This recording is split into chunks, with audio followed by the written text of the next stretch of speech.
We are back on our digital platforms. I'm WCIA3 meteorologist Jacob Dickey. Wanted to give you another update here. The time is 3:48, and we're just jumping back on here. We do have tornado warnings that are scrolling on the bottom of our TV screen here in central Illinois, and that's something that we're going to monitor. I don't have any concern at this point for our direct counties. Menard County gets us, Logan County gets us. The storm that we're watching now has moved across the river into Mason County, which is why we're not on TV. We're going to let golf go full, but we'll continue to talk about it on digital here. The storm now is north and west of Greenview, sitting right here, and it should carry itself through southern Mason County for the next little while. New Holland would be the next town in our viewing area that we have to watch here. There's Illinois 10. And it's going to take its time getting there, though. These storms are moving slow. And when I say slow, I mean slow, 20 miles an hour. And so we're going to have to watch closely to keep an eye on it, to that one storm, which I think has probably had potentially another touchdown. I'm checking to see if those spotters have been in the area, if they were watching. Based on radar presentation, really fairly confident that at least something substantial has happened in the area. And yeah, it looks like we're at 3 touchdowns, maybe adding a 4th here in Menard County. 3 touchdowns in Cass County, perhaps a 4th in Menard County. But now it's a Mason County problem for the immediate future where that rotation is right along the river. We think primarily that Menard County at this point is okay, but we're watching this other cell pretty closely here now to the west of Greenview. This here north of Petersburg. And that's something I think we'll have to monitor pretty closely and keep our eyes on. We watch storm relative velocity. This is a look at how things are spinning. That area of spin now, that's the river and the county line. It's just north of the river. We'll likely hug the river and stay to the north in central Illinois. Further downstream, I don't see anything imminently concerning in here yet. What we're looking at is the relative velocity, and I'll switch it to the different velocity. I can use different velocity products to identify different things. Green going towards, red going away. This is all going towards the radar, and what happens is when you have this rear flank downdraft here, that can often sometimes cause a spin up. I think there may have been another tornado right in here about 15 minutes ago, but now I think the rotation squarely in Mason County. I don't see any of that red and green coming close together with that southern spot, but we are going to watch it and keep our eyes closely on it here, as I think primarily we're just going to monitor storms as they continue off to the north and to the east. I'm going to bring the sky cam up here on digital. Again, we're on digital only at this point because the area of rotation has primarily been in Mason County. So that's why we dumped out of TV, but we'll stay on digital. We're going to use the camera to monitor things pretty closely here. And what I've done is I've brought it full screen in Springfield. And allow me to turn that a little bit. We're looking off to the west and north there and the general direction towards Bradfordton. We'll pan it more here to the north. This is looking north of town. The area of rotation would be well off in the distance. I'll try zooming in, but I tell you what, I'm not optimistic. Actually, I tell you what, that's not terrible of a view. But those storms are still so far away as it tries an autofocus here. It's not able to pick up very well.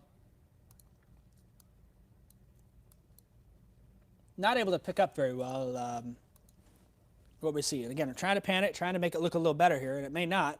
Sometimes this camera is a little finicky for us and whatnot. So off in the distance, that's the storm that's now in northern Menard County. That's still far away, so we really don't get a good look at it. Down the line, though, we do have a trailing batch of scattered showers that are moving into the area, and as I reset the camera to focus now in downtown Springfield, there it goes. We'll turn this to the north and west and see if we don't see anything on our camera there as some of these little spinning showers are rolling on in, and there's nothing of imminent concern from what I see at this point. And that's something that we're going to monitor and keep our eyes on closely is those tower cameras. You know, I'll jump in the view here, and I kind of like that little cloud bank.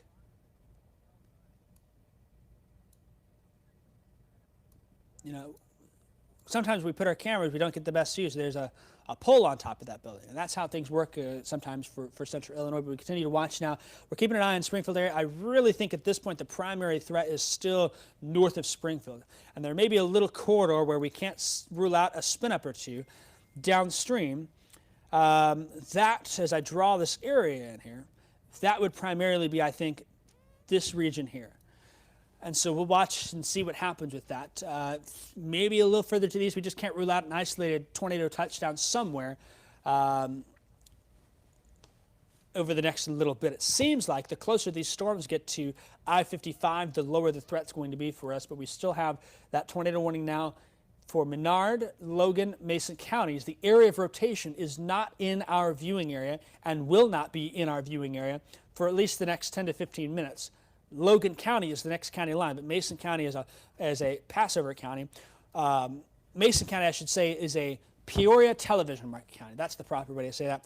But we still see that little area right there, and there's your area spin. It'll be very close to right in there, just north of the river, moving off to the east. As I bring velocity back up here, we'll take a peek. There's nothing that indicates that we've had a tight area of circulation. I bring that back a little bit, and you'll notice right in here, I think this may have been an opportunity for a touchdown. You can see that couplet right there, some of those reds and greens, and I'll give you a. This is the Greenville area, Altig Bridge Avenue. I'm taking a look at maps. Pretty rural area there. You go north, Mode Road, Montgomery Avenue. That's in the Grove Creek area, west of Greenville, I should say. And really, I think that may even been a little more to the east there. There's some farms there, but there's not a lot of real estate. There's a river that kind of tucks in there along the Sangamon River. And that may very well have been in some open land in there earlier. That was at about 3:37. Other areas that we've watched, we've had at least 3 tornadoes touch down in Cass County, and we continue to watch this storm that moves off to the east. The threat seeming to go down a bit. I think fairly soon we'll probably be able to call all clear from Menard County. And the plan will be at 4 o'clock on the dot. We'll jump back on TV and cover it there. But it's not really in our viewing area, and that's why we're not on TV. I hate to justify that, and I know golf, a lot of people want to watch that, but people also want to watch severe weather coverage. So we'll watch and keep an eye on it. But I'm hopeful at this point we're going to escape through this and see less problem. But we've got to watch each of these little spot showers now moving into Sangamon County. I'm not saying I'm seeing anything immediately concerning, but given how things have been today, we just can't rule out something trying to spin up and giving us a little problem here. These storms that's what they are. They're just problematic for us on a Saturday afternoon. Lots of folks want to watch golf and keep things uninterrupted here and monitor for a while. All right, what I'm trying to do here is I'm trying to monitor things closely. I'm checking some of our social media platforms to see if we've had any photos come on in. I don't have any here. Let me switch to the news profile. I don't have any on that. I'll tell you what, when it comes to some of our digital platforms and things that we have, I've got 18, 20 different ways of getting information all at once, and I've got to check them, and it's a bit of a tedious process. It's not easy to do, but it still is something worth watching. So we're going to continue to monitor that and keep our eyes here for a little bit. Okay, I'm just checking some photos. I don't.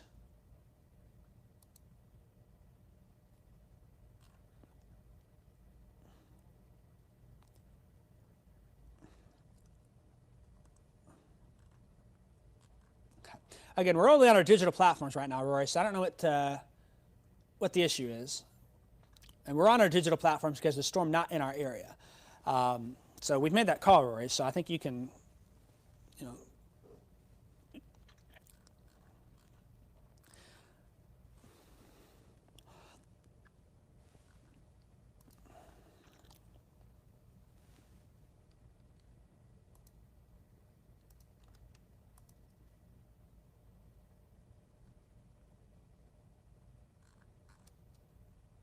So again, we're just on our digital platforms. I'm not talking too much because I'm trying to check info and communicate with folks and multitask here a little bit.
All right, so if you're hearing us online, we're going to do a TV cut in here. We're getting kind of things squared away behind the scenes for 4 o'clock. I don't intend spending much in the way of that, but just wanted to get some planning behind the scenes. We're about 30 seconds out. Damar, are we good for that cut in at 4 on the dot?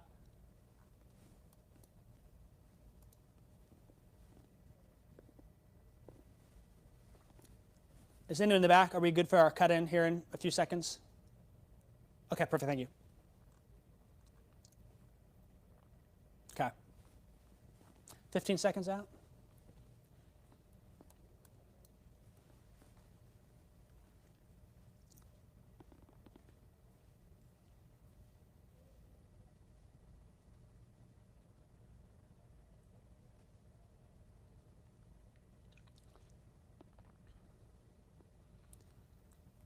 I'm WCIA3 meteorologist Jacob Dickey. The time now is 4 o'clock. We'll have another quick cut-in on TV here as we watch this storm.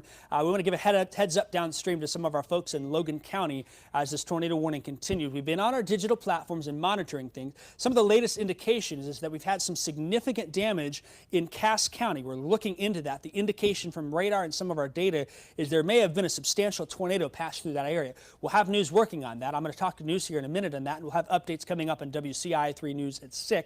Real quick, before we go back to golf, this tornado warning continues for another 15 minutes here. We've got a likely tornado down south of Mason City. Downstream here, New Holland High School, eventually northern Logan County will be watching. The storm, a slow mover, has only been moving at about 20 miles an hour. And that means it's been taking its time moving through the area, which is why we've had so much coverage, so much time, and so little area here. This warning goes until 4:15, and I think at 4:15, if the warning is extended, will be the next time that we cut it on TV. In the meantime, we'll continue streaming on our digital platforms, and we'll be there. Again, this likely tornado not in our immediate viewing area. We do have warnings for our viewing area. I want to say at this point, Menard County looks a lot better than it did 15, 20 minutes ago. Still now, the focus will probably be for Logan County, New Holland, downstream. That may be an issue for Hartsburg, Emden, Lincoln, Atlanta, places like that, if that warning is extended. So a first heads up to you. Of course, you'll get the notice first on the WCIA3 weather app, if that's the case. In the meantime, we're going to send you back to Gulf. Please join us on our digital platforms for continuing coverage on tornadoes in central Illinois today. Do we have anyone in Springfield? No. Nobody in Springfield. All right, we're clear. We're on digital. I'm gonna chat with one of our news anchors. So we're on here. So we have Mark in Springfield. Is Chris not available? Is Cole out of town? Chris is not. I don't think. If you can talk to Cole, say it again. Okay, so if we can talk to someone in Springfield, if you have someone there, or at least yourself, if you can reach out to Cass County about damage, it seems like we've started to see some reports of at least pretty significant tornado move through. I'd like to get of that. So if that's the case, I'd like to do that. And then if you can reach out to Cass County EMA, Cass County Sheriff's Department, get any information on that. I'd like to get into that we can for 6. Is that something you can do? Cass County, that's going to be Beardstown, that's going to be some places like that. Again, behind the scenes, if you're watching it, you get a little behind the scenes. That's Beardstown, Virginia. I'm really interested primarily in the Virginia Chandlerville area to see if there's any out of there. Because what I see on radar, a little concerning from earlier of that storm rolling on through. So that's something I just want to see if you can check that. I'm still doing digital. I still got to do TV and watch for more storms, but just a heads up for you from what we've got. Any questions? I think it's going to be pretty big still at 6.